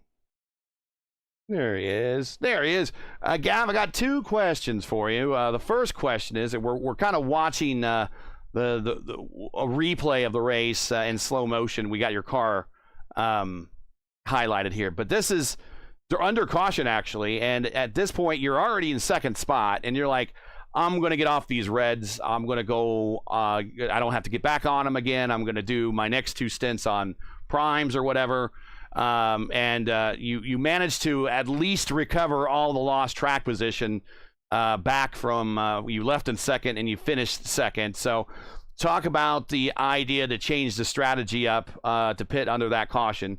And then the other thing, of course, the moment in the race that you had with Nate at the top of the hill in the chicane, a little bit of contact there. Might that have been the moment that kind of cost you the win? Because you had to recover all that track position you lost. And then we really want to hear about also the epic battle you had with Caleb in the closing stages of this race. I mean, that was some really great racing between 2 drivers that know each other very well. But go right ahead. First things first, the strategy on the early stop, the contact with Nate and then the battle with Caleb. Got it. Yeah. So I think it was the result sheet says started second and finished second, but it was it doesn't tell much of the story. That's for sure. My thought process was these Reds absolutely stink. I didn't know that we were gonna get torrential fog. That was new. I'm sure you guys were also a little bit perplexed by that. Yes. That would have made the Reds a little easier for sure. But overall, the Reds were probably going to make it from a pace standpoint, maybe 8 laps, where it was like actually somewhat manageable. I wouldn't even say decent, just drivable. And then from there, you kind of got to go and you got to do 12 and 12 or whatever that ends up working out to. 11, 11, you know the deal. But yeah.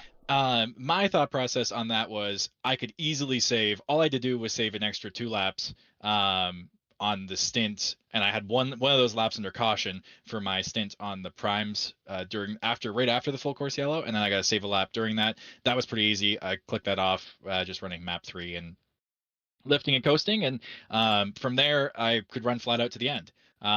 So obviously that played into rejoining in a little bit of traffic, and I looked back at it. It didn't look like Nate and I actually hit. I wouldn't say there was a ton of net code, but it was just kind of a racing deal. I understand his standpoint. He's on reds. I'm coming out of the pits on primes, and he's definitely wanting to get by me. But yeah, just unfortunate. It even looked like I don't know if he was off the curb, so I don't know if he tried to back out or whatever. But yeah, it's just unfortunate. I turned in thinking he wasn't there, and he had pulled out in the braking zone and ended up being there. So that definitely cost the win, I would say. I don't want to be that guy and be like, oh, I totally would have won. But yeah, I mean, looking at how Titus finished the race with very little fuel, and I think it came down to like 2 seconds. It would have netted out because I was sitting backwards for a few seconds. So, yeah, very unfortunate that ended up the way it did. But again, no hard feelings. I think it was more so a racing deal, just very frustrating to kind of have the win sitting there and just work at it from that way. But yeah, I think it was curious because I was like, Titus put the red tires on, so he must be trying to fuel save now, or he's short filled, but he didn't have enough of a gap to short fill. He would have been in front of Caleb, so it ended up working out where he was able to fuel save, but marginally. I don't even know if he touched the throttle on that last lap to make that work. So good on him. And yeah, I think that was about that. But then Caleb obviously had to come and harass me. So yeah, which was a lot of fun. I mean, obviously we know each other extremely well. We're not normally racing against each other all that much, like side by side like that. But I figured if I could hold him off with the push to pass that I had for 2 laps, from there, the Reds should have worn enough to the point where I could still have a semi-decent advantage going towards the end of the race and the last couple laps there. But yeah, that last run through that chicane at the top of the hill was nerve-wracking to say the least. I think I yelled a bit. Everybody in the Discord who got taken out in that first monstrosity of a wreck yelled a bit. Yeah, it was something. But as always, it's a blast racing with him and racing with everybody in the league. And yeah, I think it was overall it was a tumultuous but fun night. Steve, you got any quick follow-ups for Gavin there before we get the shout-outs? Yeah, so I think the main thing for me that with second place here and Titus Sherlock winning, pulls both of you closer to Caleb in this championship fight there. And with a few races to go, one of them being a VIR next week, I'm guessing it's a little bit getting a little bit more exciting in this championship battle there. And I think you're going to want to make some waves on it. Yeah, I think VIR is definitely something that I've been looking forward to. So it should be fun, no matter what, even if I don't. But as for the championship, I'm still a decent bit back, I think. So no pressure, just trying. For me, it's less about squeaking out every single last little point, because that's definitely not going to do it. It's not going to come down to 5 points, at least from what I can tell right now.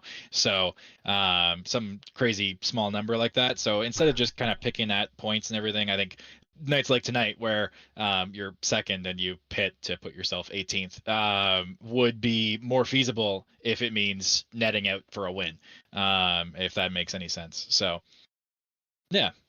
Yeah, you are 88 behind Caleb in the lead right now. You're in third spot, so but yeah. Full attack, take any opportunity that I can to maybe go off and see off strategy and see if we can get a win somewhere. But yeah, I think that's about all. The only chance I've got is trying to get a win, and obviously some misfortune probably needs to happen, but we will see where everything lands. In 2021, when we visited there, part of season 2, you finished second. When we went to there in 2022 in season 4, you finished 5th. That was in the middle of that massive run by Mitch Welker when he was en route to his first championship. So everyone was kind of following him that year. So you've got 2 top 5s there. So that's at least a good omen going into this one. Shout outs, friends, family, sponsors, real quick before we let you go. Yeah, big thanks to you guys for putting on an awesome broadcast and being troopers through the fog. Big thanks to Team Melamo Esports, obviously to all the admins that run the league, especially tonight Caleb for a very fun battle. And buy Echo Blade on Steam. Just do it. Get it out of the way right now because you won't regret it. And yeah, that's about it. We'll catch you at VIR. Yeah, we'll see you in a week. Congrats on the P2. Thank you. All right. We will bring Titus up. I left the room. Okay, I'm back. Well, we'll bring Titus up. Titus, sorry to make you wait. The guys that finished second and third kind of had an interesting road to get there. Really the main story for you, other than getting the win, your 4th win this season, was the one stopper and kind of nursing that car home on the last stint. How much fuel was in the tank when you crossed the finish line, and were you going to be able to survive another lap if we went 31 laps instead of 30 laps? Yeah, we had plenty of fuel left. I mean, to fit some donuts. So, wow. But no, we definitely would not have made it to the next lap if there was one more lap. But the safety car made it a bit easier to make that happen. So that was good. And big shout out to Sam and Zach as well. They were helping me out with the strategy, and wasn't quite too sure if we were going to make it work at the end because they were catching us very quickly. But it did. So all worked out. So thanks to them for that. I mean, I talk about your race other than, when you inherited the lead. I mean, it was just kind of you by yourself, kind of hitting your marks. You had to fight the elements a little bit with the fog when you were chasing down Caleb early in the race. But, I mean, you got a little bit of everything. Moments where you're racing wheel-to-wheel with folks and moments you're out there by yourself. I mean, how would you classify this race for you at all? Kind of was it interesting at all? A little boring? I mean, you got your 4th win this season. You're keeping pace in the points, but I mean, as things go in the race, as opposed to some other drivers, other than the one stopper, your race was kind of by the book. Yeah, the first stint, I just decided not to fight Caleb and just sit behind him to save fuel to make the one stop easier. So we ended up going 1 lap longer than him, which is why we were able to do that. But yeah, just the first stint was just sitting behind him.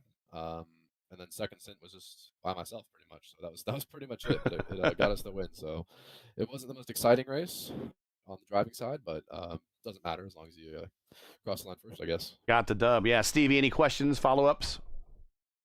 Yeah, and this win in fantastic fashion, I'd say, it really puts you back in, firmly back in the conversation for this championship here against Caleb Bensi, with Bensi finishing 3rd tonight.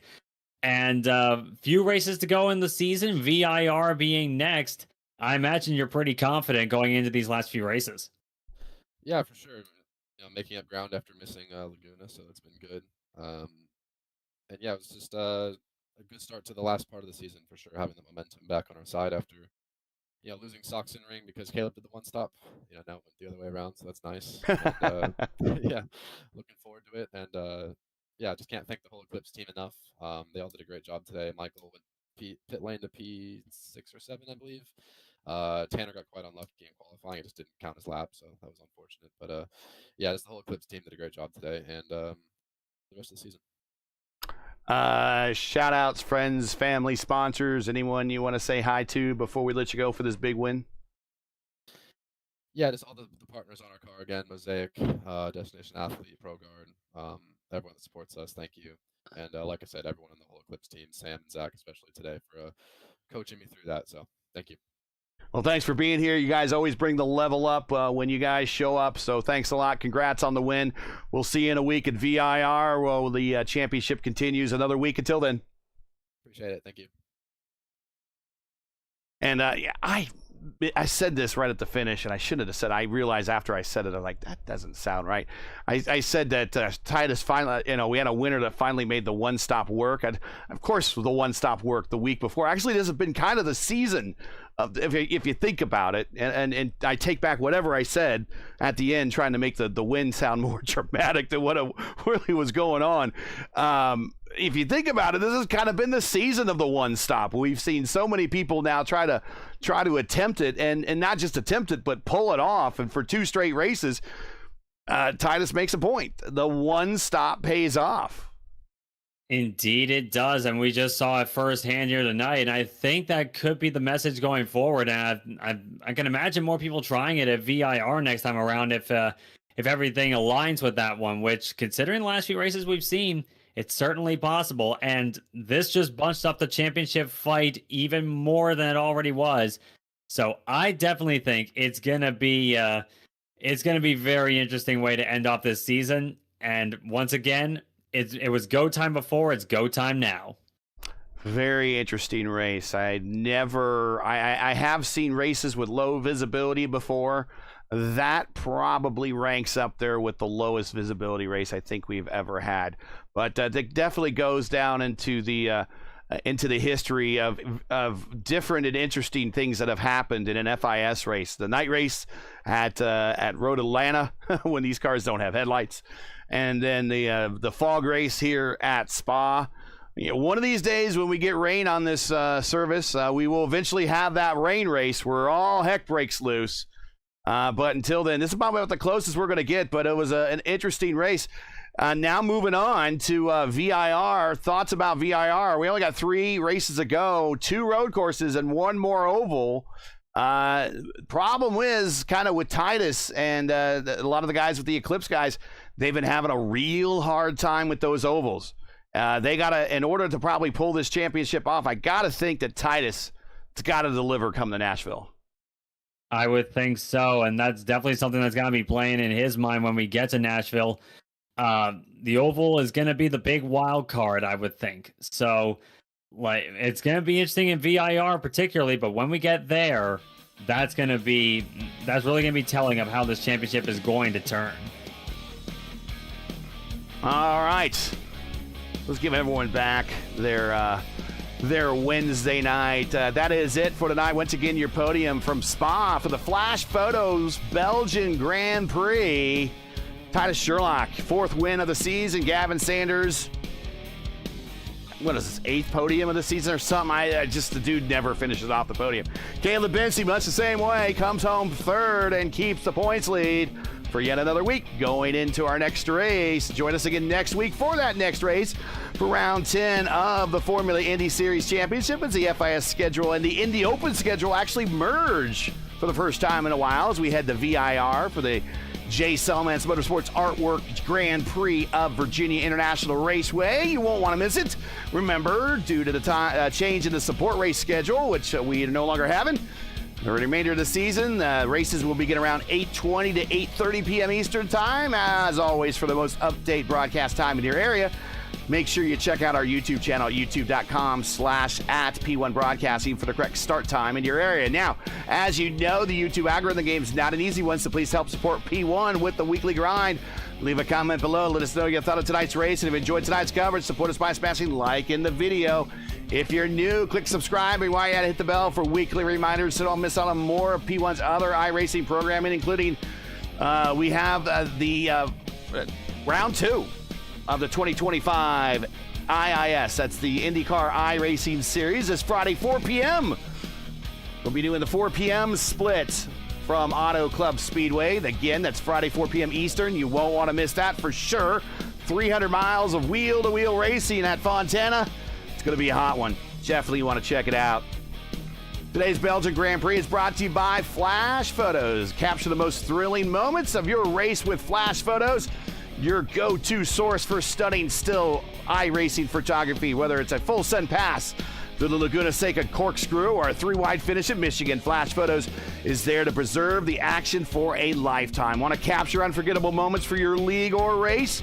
Contact Flash Photos on Instagram. All the links you need are in the description. Track cams for this race are provided by, and they exclusively made these cams just for us for this race, in time for this race, the guys at Whiplash Sim Cams. Get the most out of your iRacing experience with the Whiplash Sim Cams. They're about the only guys out there that actually have a camera pack now for Spa Bike, and it's because of FIS and us that they got that done. So if you're looking for some cams for Spa Bike, definitely hit up with the guys at Whiplash Sim Cams. To learn more, like Whiplash on Facebook or follow them on X and Instagram. The links are in the description. For business inquiries to learn more about P1 and what we do, like us on Facebook, follow us on X and Instagram. You can follow all of our social links on Linktree. The links you need are all in the description. So for Stevie Larkamp, everyone here at the FIS and P1, I'm Gary Gatto, the voice of the FIS, saying good night and thanks for watching. To all of our men and women serving in the military and as first responders, Godspeed, God bless, and come home safe. Catch us again right here next week at Virginia International Raceway. It's for lovers for the next race of the Formula Indy Series on P1. Good night.